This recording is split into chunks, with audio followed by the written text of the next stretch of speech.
Praise the Lord. Pentecost Messenger YouTube ചാനലിൽ കൂടെ ഈ പ്രഭാത സന്ദേശം വീണ്ടും കേൾക്കുന്ന എല്ലാ പ്രിയപ്പെട്ടവരെയും കർത്താവ് ഈ തരുണത്തിൽ അനുഗ്രഹിക്കുമാറാകട്ടെ. ദൈവസന്നിധി തിരുവചനത്തെ ധ്യാനിപ്പാൻ കർത്താവ് ഒരു അവസരം കൂടെ നമ്മുടെ ജീവിതത്തിൽ ദാനമായി തന്ന ദൈവത്തിന്റെ മഹാകൃപയ്ക്കായി ദൈവത്തെ സ്തുതിക്കുന്നു. മറ്റുള്ളവരോട് പറഞ്ഞില്ലെങ്കിലും പൊതുവായി പരാമർശിച്ചില്ലെങ്കിലും നമ്മുടെ എല്ലാവരുടെയും ജീവിതത്തിൽ നമ്മളോട് തന്നെ ചോദിക്കുന്ന ഒരു ചോദ്യമുണ്ട്. എല്ലാവർക്കും, വലിയവർക്കും ചെറിയവർക്കും അങ്ങനെ ഒരു അനുഭവമുണ്ട്. എന്താണ് ആ അനുഭവം എന്നറിയാമോ? നമ്മൾ കർത്താവിൻ്റെ വചനങ്ങളെല്ലാം കേട്ടു, കർത്താവിനെ സ്നേഹിച്ചു, കർത്താവ് നമ്മെ വിളിച്ചു എന്ന് നമ്മൾ വിശ്വസിക്കുന്നു, തിരുവചനത്തെ എല്ലാം അംഗീകരിച്ചുകൊണ്ട് നമ്മൾ മുൻപോട്ട് പോകുന്നു. എങ്കിലും പലപ്പോഴും ദൈവിക ഉദ്ദേശത്തെക്കുറിച്ചും നമുക്ക് വരുവാനിരിക്കുന്ന പല കാര്യങ്ങളെക്കുറിച്ചും ഗ്രഹിക്കുവാൻ നമ്മളെ കൊണ്ട് സാധിക്കുന്നില്ല. വായ്? എന്തുകൊണ്ട്? നമുക്ക് തന്നെ നമ്മുടെ ജീവിതത്തിൽ എന്താണ് സംഭവിക്കുന്നതെന്ന് ഗ്രഹിക്കാൻ സാധിക്കാത്തതിന്റെ കാരണം എന്താണ്? നോക്കൂ, യോഹന്നാന്റെ സുവിശേഷം 16-ാം അധ്യായത്തിന്റെ 12-ാം വാക്യം നാം ഒന്ന് വായിച്ചു നോക്കുമ്പോൾ കർത്താവ് ശിഷ്യന്മാരോട് പറയുകയാണ്, ഇനിയും വളരെയധികം കാര്യങ്ങൾ എനിക്ക് നിങ്ങളോട് പറയുവാനുണ്ട്. എന്ന് പറഞ്ഞാൽ നാം ഈ സുവിശേഷത്തിൽ കാണുന്ന കാര്യങ്ങളൊക്കെ യേശു പറഞ്ഞതായ കാര്യങ്ങൾ, 3.5 വർഷത്തെ ഏകദേശ സംഭവങ്ങളുടെ എല്ലാം വിശദീകരണം പൂർണ്ണമായി കർത്താവിന് പറയാനുള്ളതെല്ലാം ഉൾക്കൊള്ളുന്നില്ല. പറയാത്ത പല കാര്യങ്ങളുമുണ്ട്.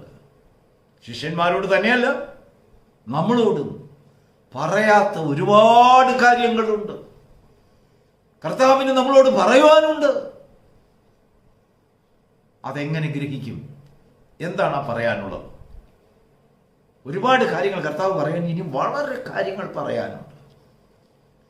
അത് നമ്മളെ കൊണ്ട് കേൾക്കാൻ കഴിയുന്നത് എങ്ങനെ? നമ്മൾ എവിടെ നിന്ന് വായിച്ചു ഗ്രഹിക്കും? 13-ാം വാക്യത്തിലേക്ക് വരുമ്പോൾ, 16-ാം യോഹന്നാന്റെ സുവിശേഷം 16-ാം അധ്യായത്തിന്റെ 13-ാം വാക്യത്തിലേക്ക് വരുമ്പോൾ യേശു പറയുകയാണ്, എന്നാൽ സത്യത്തിന്റെ ആത്മാവ് വരുമ്പോൾ അവൻ നിങ്ങളെ സകല സത്യത്തിലും വഴി നടത്തും. എന്ന് പറഞ്ഞാൽ ഞാൻ പറയാനിരിക്കുന്നതായ സകല കാര്യങ്ങളും, നിങ്ങളെക്കുറിച്ച് പറയുവാൻ എന്തെല്ലാം ബാക്കിയുണ്ടോ അതെല്ലാം അദ്ദേഹം നിങ്ങൾക്ക് പറഞ്ഞു തരും. പക്ഷെങ്കിൽ അദ്ദേഹത്തെക്കുറിച്ച് നമുക്കൊരു ചെറിയ ധാരണ വേണം. അദ്ദേഹത്തെ യേശു വിളിക്കുന്നത് സത്യത്തിന്റെ ആത്മാവ്, നമ്മൾ വിളിക്കുന്നു പരിശുദ്ധാത്മാവ്. അങ്ങനെ പറഞ്ഞതിന് ശേഷം കർത്താവ് അദ്ദേഹത്തെക്കുറിച്ച് ചെറിയൊരു വിവരണം നമുക്ക് അറിവിന് വേണ്ടി പറഞ്ഞു തരികയാണ്. നോക്കൂ, അദ്ദേഹത്തിന് സ്വയമായി സംസാരിക്കാൻ കഴിവില്ല, നാവില്ല. He don't speak himself. Yes. അദ്ദേഹത്തിന് സംസാരശേഷിയില്ല. എന്നാൽ അദ്ദേഹം എന്ത് കേൾക്കുന്നോ അത് നമ്മളെ അറിയിക്കും. എങ്ങനെ? നമ്മുടെ ഭാഷയിൽ കൺവേർട്ട് ചെയ്ത് നമ്മുടെ നാവിനെ അദ്ദേഹം ഉപയോഗിക്കും. നമ്മുടെ അടുത്തിരുന്നൊരു കുഴലിൽ കൂടെ വിളിച്ചെന്തൊക്കെയോ പറയുകയല്ല. അങ്ങനെ പരിശുദ്ധാത്മാവ് പറയുന്നത് ആരും ഒന്നും കേട്ടിട്ടുമില്ല.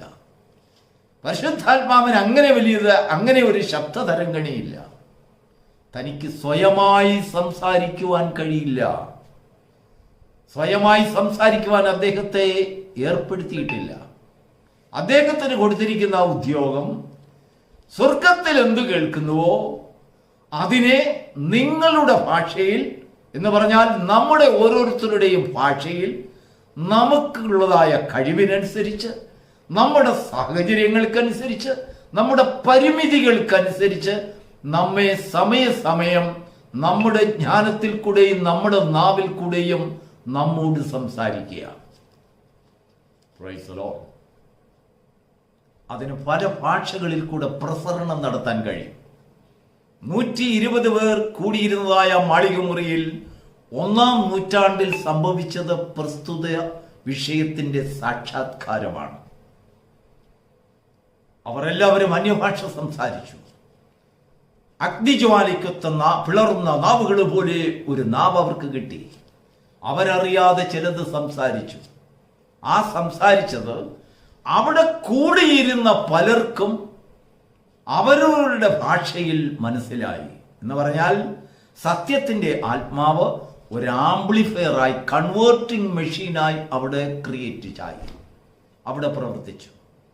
എന്നിട്ട് നമുക്ക് നൽകപ്പെട്ടതായ സ്പീക്കറിൽ, ഹെഡ്ഫോണിൽ കൂടെ നമ്മുടെ ഭാഷയിൽ നമുക്ക് ആ ശബ്ദം കേട്ടു. യെസ്, ഈ സത്യത്തിന്റെ ആത്മാവിന് വേറൊരു കഴിവും കൂടെ ദൈവം കൊടുത്തു. എന്താണെന്ന് അറിയാമോ? നമ്മെ എന്നത് നമുക്ക് ഭവിക്കാൻ പോകുന്നത് ഇന്നതെന്ന് നമുക്ക് കാണിച്ചു തരുവാൻ. അപ്പോൾ നമ്മെക്കുറിച്ച് സംസാരിക്കുന്നത് ഇപ്പോഴും സ്വർഗമാണ്, ദൈവമാണ് സ്വർഗത്തിൽ. ഈ സത്യത്തിന്റെ ആത്മാവ് അഥവാ പരിശുദ്ധാത്മാവ്, നമ്മൾ വിളിക്കുന്ന അദ്ദേഹത്തെ പരിശുദ്ധാത്മാവ്. എന്നാൽ നമ്മൾ യേശു പറഞ്ഞതായ ആ അർത്ഥത്തിലും വ്യാഖ്യാനത്തിലും അതിനെ അക്സെപ്റ്റ് ചെയ്യാൻ നമുക്ക് സാധിക്കുന്നുണ്ടെങ്കിൽ എന്താണ് സത്യം? അപ്പോൾ ഈ സത്യത്തിന്റെ ആത്മാവിനാൽ നാം ഗ്രഹിക്കുമ്പോൾ, അല്ലെങ്കിൽ ആ സത്യത്തിന്റെ ആത്മാവിനാൽ ധ്വനിക്കപ്പെടുന്നതായ കാര്യങ്ങളെ നമ്മൾക്ക് ഗ്രഹിക്കുവാൻ സാധിക്കുന്നുണ്ടെങ്കിൽ, ദൈവം നമ്മെ വിളിച്ച പദ്ധതി, നമ്മെ നയിക്കുന്നത് എങ്ങോട്ടെന്ന് അത് കാണിച്ചു തരികയും ചിലതെല്ലാം നമ്മോട് വെളിപ്പെടുത്തി തരികയും ചെയ്യും. അപ്പോസ്തലനായ പൗലോസ് കൊരിന്ത്യ സഭയ്ക്ക് ലേഖനം എഴുതുമ്പോൾ 13 കൊരിന്ത്യർ 13-ാം അധ്യായത്തിന്റെ 1-ാം വാക്യത്തിൽ വളരെ വ്യക്തമായി രേഖപ്പെടുത്തിയിരിക്കുന്നു, ഞാൻ മനുഷ്യരുടെയും ദൂതന്മാരുടെയും ഭാഷകളിൽ സംസാരിച്ചിരുന്നാലും ശരി, എന്നിൽ സ്നേഹമില്ല എങ്കിൽ, സ്നേഹം ഈസ് ഈക്വൽ ടു ഗാഡ്, ദൈവം സ്നേഹം തന്നെ.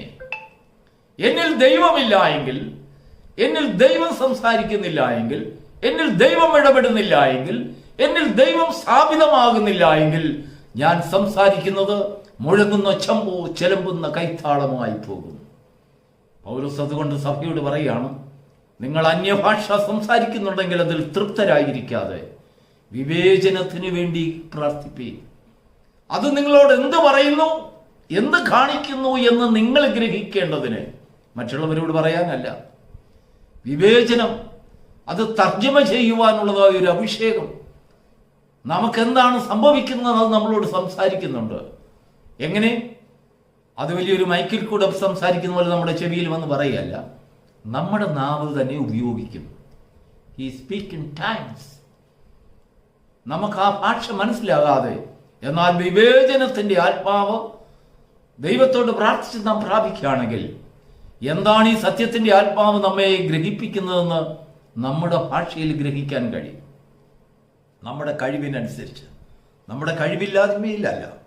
യേശു പറയുന്നു, എനിക്ക് വളരെ കാര്യങ്ങൾ നിങ്ങളോട് പറയുവാനുണ്ട്, എങ്കിലും ഇപ്പോൾ നിങ്ങൾക്കതെല്ലാം ഗ്രഹിക്കാൻ കഴിവില്ല. അപ്പൊ നമ്മുടെ കഴിവിനെ നോക്കിയാണ് ദൈവം നമ്മോട് സംസാരിക്കുന്നത്.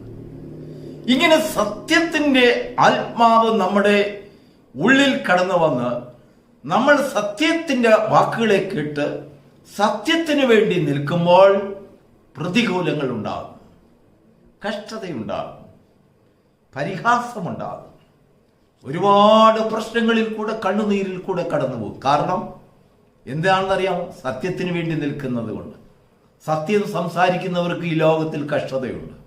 അവരെ എല്ലാവരും ഇഷ്ടപ്പെടത്തില്ല, അവരെ എല്ലാവരും അംഗീകരിക്കുകയില്ല, അവരെ എല്ലാവരും അനുസരിക്കുകയില്ല, അവരെ എല്ലാവരും അടങ്ങുകയില്ല, ബഹുമാനിക്കുകയില്ല. കാരണം അവർ സത്യം സംസാരിക്കുന്നു, മുഖസ്തുതി പറയുന്നില്ല, ഇല്ലെങ്കിൽ എന്തെങ്കിലും കൈക്കൂലി വാങ്ങിച്ചുകൊണ്ട് പുകഴ്ത്തി പറയുന്നില്ല, എപ്പോഴും പോസിറ്റീവ് പറഞ്ഞ് നിങ്ങളെ കളത്തി എന്തെങ്കിലും ദൈവം സംസാരിക്കുന്നുള്ള പേര് കൊടുത്തുകൊണ്ട് നിങ്ങളോട് പോഷ്ക്ക് പറയുന്നില്ല. സത്യം നമ്മൾ ചെയ്യുന്നത് ചിലത് സത്യമില്ലായ്മ കാണുമ്പോൾ അത് സത്യമില്ലായ്മ എന്ന് നമ്മോട് വ്യക്തമായി കാണിച്ചു തരും. വേറൊരിടത്ത് അസത്യം കാണുമ്പോൾ അസത്യത്തിൽ നിന്ന് വിട്ടു നിൽക്കുവാൻ ഒരു സൂചന നൽകുന്നു. വിട്ടുപോരുവീൻ, അവിടം വിട്ടുപോരുവീൻ, സത്യത്തിന് കൂട്ടാളികളായിരിക്കുക. അങ്ങനെ സത്യത്തിന് മാത്രം നമ്മൾ കൂട്ടാളികളാകുമ്പോൾ നമ്മുടെ അപ്പനും അമ്മയും ഭാര്യയും ഭർത്താവും കുഞ്ഞുങ്ങളും ദേശക്കാരും വീട്ടുകാരും കൂട്ടുകാരും സകലരും നമുക്കെതിരാകും. അവർ നിങ്ങളെ വലിച്ചെഴിച്ചും കൊണ്ട് ന്യായാധിപ സംഘത്തിൽ കൊണ്ട് നിർത്തും. എങ്കിലും നിങ്ങൾ ഒന്നും വിഷമിക്കരുത്.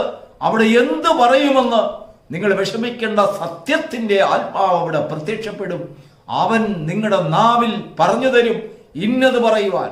അവൻ പറയുമല്ല നമുക്ക് വേണ്ടി, അവൻ നമ്മുടെ നാവിനെ അഭിഷേകം ചെയ്യും. അപ്പോഴും സംസാരിക്കുന്നത് നമ്മുടെ നാവാണ്. യെസ്, സത്യത്തിന്റെ ആത്മാവിന് ഒന്നും സ്വയമായി സംസാരിക്കുവാൻ കഴിവില്ല. സംസാരിക്കുന്നതെല്ലാം നമ്മുടെ നാവിൽ കൂടെ.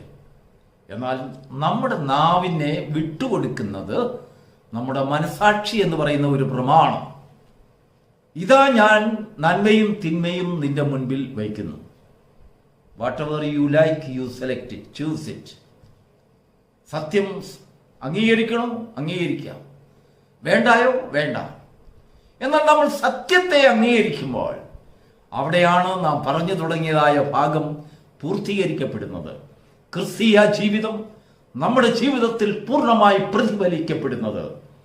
പറയുവാനുള്ള കാര്യങ്ങൾ പറഞ്ഞിട്ടില്ലാത്ത കർത്താവ് ഇനിയും വളരെയധികം കാര്യങ്ങൾ നിങ്ങളോട് പറയാനുള്ളതെന്ന് പറഞ്ഞത് നമ്മുടെ ജീവിതത്തിൽ കേൾക്കാൻ ഇടവരുമ്പോഴാണ്. വളരെ കാര്യങ്ങൾ ഇനിയും പറയുവാനുള്ളത് സത്യത്തിന്റെ ആത്മാവ് നിങ്ങളോട് പറയും. നിങ്ങളുടെ ചെവികളിൽ അത് എത്തിക്കും. നിങ്ങളുടെ നാവിനെ ഏറ്റെടുത്തുകൊണ്ട് സംസാരിക്കും. നിങ്ങളുടെ ഭാഷയിൽ അത് കൺവേർട്ട് ചെയ്ത് നിങ്ങളുടെ പ്രായോഗിക ജീവിതത്തിൽ, അനുദിന ജീവിതത്തിൽ അത് നിങ്ങൾക്ക് അനുവർത്തിക്കുവാൻ സാധിക്കുന്നുണ്ടെങ്കിൽ, സത്യത്തിന് വേണ്ടി നിൽക്കുവാൻ സാധിക്കുന്നുണ്ടെങ്കിൽ, വരുവാനിരിക്കുന്ന കാര്യങ്ങളെക്കുറിച്ച്, നിന്റെ വഴികളിലുള്ള ദുർഘടങ്ങളെക്കുറിച്ച്, നീ അഭിമുഖീകരിക്കുവാനിരിക്കുന്ന പരിശോധനകളെക്കുറിച്ച് വ്യക്തമായി അവൻ കാണിച്ചു തരും. Praise the Lord. അങ്ങനെയാണ് ക്രിസ്തീയ ജീവിതത്തിൻ്റെ ഉല്ലാസപൂർണമായ ഒരു അനുഭവം നമ്മുടെ ജീവിതത്തിൽ കളിയാടുന്നത്. ക്രിസ്തീയ ജീവിതം മാധുര്യമാകുന്നത് അപ്പോഴാണ്. കാരണം നമുക്ക് വരുവാനുള്ളത് നമ്മൾ അറിയുന്നു. ദൈവം നമ്മളോട് സംസാരിക്കുന്നു. എങ്ങനെ? നമ്മുടെ നാവുകളിൽ ആ നാവിനെ ഭാരമേറ്റെടുത്തുകൊണ്ട് നമ്മുടെ ഭാഷയിൽ നമുക്ക് കഴിവുള്ളതുപോലെ നമ്മുടെ പോരായ്മകളെ പരിഹരിച്ചുകൊണ്ട്, നമ്മുടെ കഴിവില്ലായ്മകളെ പരിഹരിച്ചുകൊണ്ട്, നമ്മുടെ അല്ലെങ്കിൽ ആ ബുദ്ധിക്കുറവിനെ പരിഹരിച്ചുകൊണ്ട് സത്യത്തിന്റെ ആത്മാവ് നമ്മളിൽ ആവസിക്കപ്പെടുന്നു. നമ്മളെ സത്യമുള്ളവരാക്കി നിർത്തുവാൻ അത് ദിനം തോറും പരിശ്രമിക്കുന്നു. അതിന് ദിവസം തോറും ദൈവത്തിൽ നിന്ന് അരുളപ്പാട് ലഭിക്കുന്നു. അവൻ കേൾക്കുന്നത് നമ്മോട് പറയുന്നു, നാം അതനുസരിക്കുന്നു. Praise the Lord. ഈ വലിയ ഭാഗ്യത്തിന് ഉടമകളായി തീരുവാൻ ഈ വചനം നിങ്ങളെ സഹായിക്കുമാറാകട്ടെ. God bless you.